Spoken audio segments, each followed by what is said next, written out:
सभी विद्यार्थियों को नमस्ते। विद्यार्थियों, आपका जानवी स्टडी हब में स्वागत है। तो इस वीडियो के अंतर्गत हम Rajasthan state open school class 12th में जो सोशल साइंस विषय है यानी कि समाजशास्त्र विषय है उसका चैप्टर नंबर 4 के क्वेश्चन आंसर पर चर्चा करेंगे, जो कि एग्जाम की दृष्टि से बहुत ही महत्वपूर्ण है। तो इस पाठ का नाम है सामाजिक संरचना, स्त्रीकरण एवं सामाजिकरण।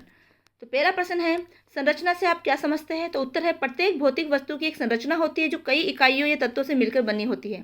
इस प्रकार संरचना तत्वों की एक क्रमबद्ध व्यवस्था को संरचना कहा जाता है।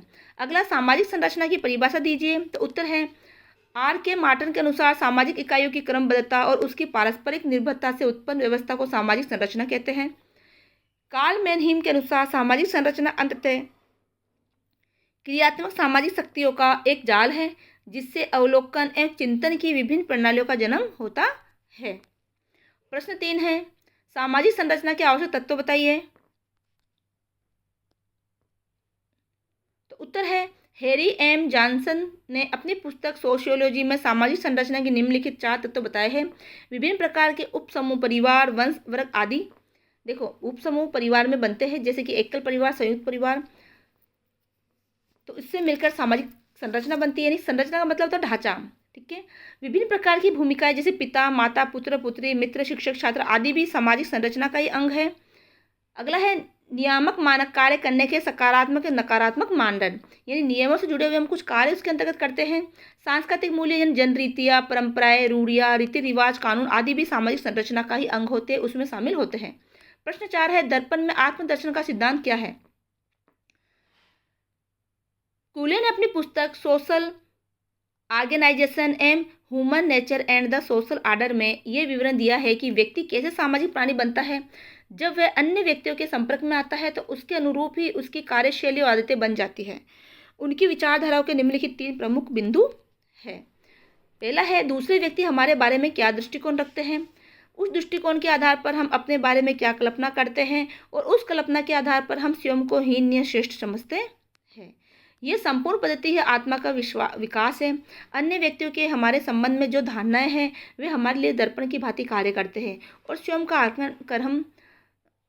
आकलन कर हम जो विचार, विश्वास और आदर्श का विकास करते हैं वे हमारे सामाजिकरण के लिए उत्तरदायी होते हैं।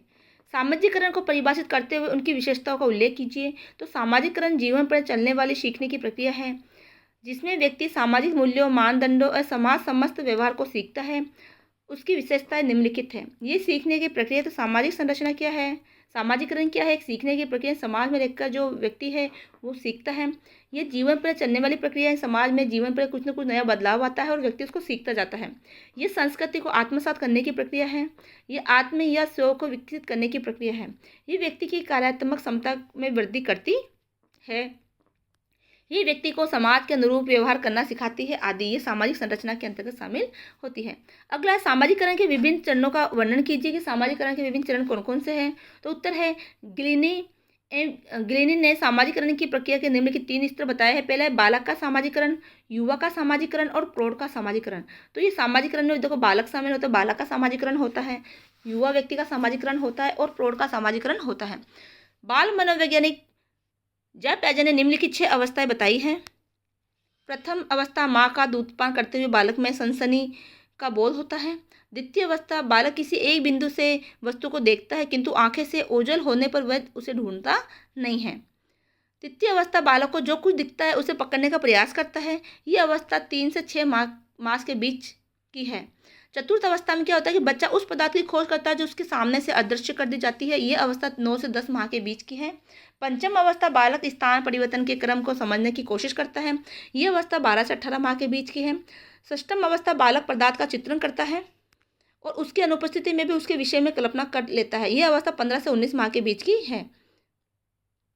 तो इस तरह से बच्चे की अवस्था बताई गई है, कौन कौन सी अवस्था में वो बच्चा कौन कौन सी गतिविधियाँ वो करने लग जाता है।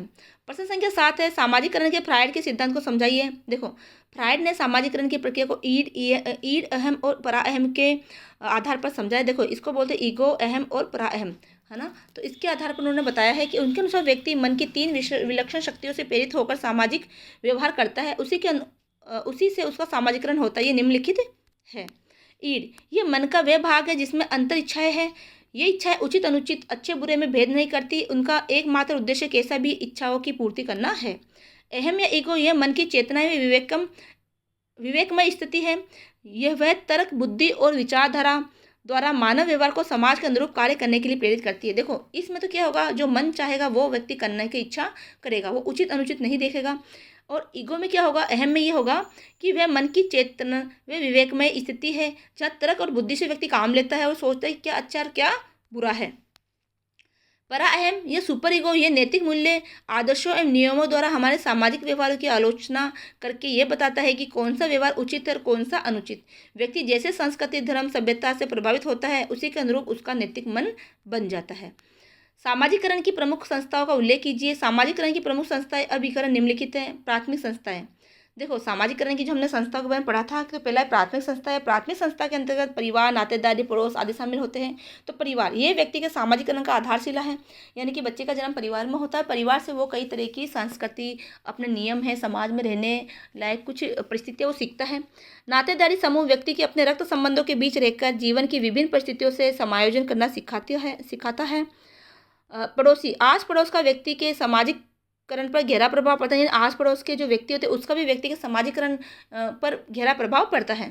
मित्र मंडली, मित्र समूह में बालक अनुकूलन करना सीखते हैं। मित्र मंडली में लेकर बच्चा जो है अनुकूलन यानी एडजस्टमेंट करना वो सीख जाता है। द्वितीय संस्था है जिसमें शिक्षण संस्थाएं आती है, ये बालक के बौद्धिक विकास में योगदान देती है। राजनीतिक संस्थाएं हैं, सांस्कृतिक संस्थाएं हैं, आर्थिक संस्थाएं हैं, धार्मिक संस्थाएं हैं, व्यावसायिक समूह और जनसंचार माध्यम आदि इसमें आते हैं। ये द्वितीय समूह के अंतर्गत शामिल होते हैं। तो इस तरह से सामाजिक संस्थाएं जो है यहाँ बताए गए हैं। तो इस तरह से पाठ के जो महत्वपूर्ण प्रश्न यहाँ पर कंप्लीट होते हैं। तो ज़्यादातर वीडियो को शेयर करें, चैनल को सब्सक्राइब करें। मिलते अगले वीडियो में। जय हिंद, जय भारत।